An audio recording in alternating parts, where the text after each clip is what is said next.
क्रांती news, आवाज सर्वसामान्यांचा। सुरगाणा तालुक्यातील बेकायदेशीर ग्रामसभांविरोधात सर्वपक्षीय तक्रार।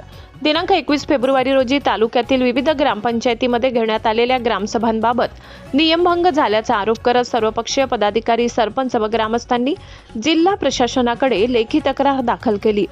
तक्रारीनुसार संबंधित ग्रामसभांबाबत सरपंच, उपसरपंच, ग्रामपंचायत सदस्य तसेच ग्रामस्थांना कोणतीही पूर्वसूचना देण्यात आली नव्हती। ग्रामसभा घेण्याची कायदेशीर प्रक्रिया न पाळता घाई गडबडीत सभा पार पाडण्यात आल्याचे निवेदन नमूद करण्यात आले।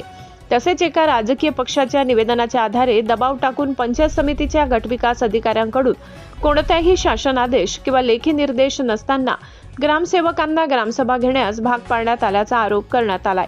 या ग्रामसभांमध्ये वनहक्क समित्यांचे पुनर्गठन करण्यात आले असून ही प्रक्रिया नियमबाह्य व कायदेशीर तरतुदींविरोधात असल्याचे तक्रारी स्पष्ट करण्यात आले। त्यामुळे दिनांक 21 फेब्रुवारी रोजी घेण्यात आलेल्या सर्व ग्रामसभा तात्काळ रद्द करून शासन नियमानुसार नव्याने ग्रामसभा घेण्याचे आदेश द्यावेत।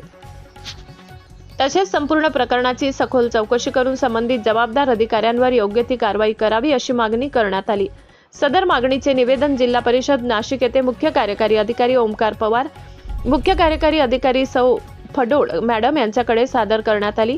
यावेळी ज्येष्ठ नेते चिंतामण गावित, माजी जिल्हा परिषद सदस्य गोपाळराव धूम, राष्ट्रवादी काँग्रेस पार्टी तालुका अध्यक्ष राजू पवार, नगरसेवक रमेश थोरात, नवसू गायकवाड, सरपंच तुळशीराम महाले, आनंदा झिरवाड, मोहन भोये, पुंडलिक घांगडे, राजेंद्र गावित, पुंडलिक बागुल यांच्यासह ग्रामपंचायत सदस्य अशोक पवार, धनराज गायकवाड, विष्णू झुंबाड, नरेंद्र भोये, कृष्णा गायकवाड, मुरलीधर भोये, पोपट भोये, मोहन चौधरी, भाऊराव महाले, वसंत चौरे, रामदास केंगा, सावडीराम महाले, जोटिंग बागुल आदी प्रमुख कार्यकर्ते उपस्थित होते। दरम्यान जिल्हा प्रशासनाने या प्रकरणाची दखल घेऊन योग्य ती कार्यवाही करावी अशी अपेक्षा ग्रामस्थांकडून व्यक्त करण्यात येत आहे। महाराष्ट्र क्रांती न्यूज वृत्त संकलन विभाग, सुरगाणा। अशाच नवनवीन बातम्या पाहण्यासाठी आमच्या महाराष्ट्र क्रांती न्यूज या YouTube चॅनलला लाईक करा, सबस्क्राईब करा आणि बेल आयकॉनला प्रेस करा।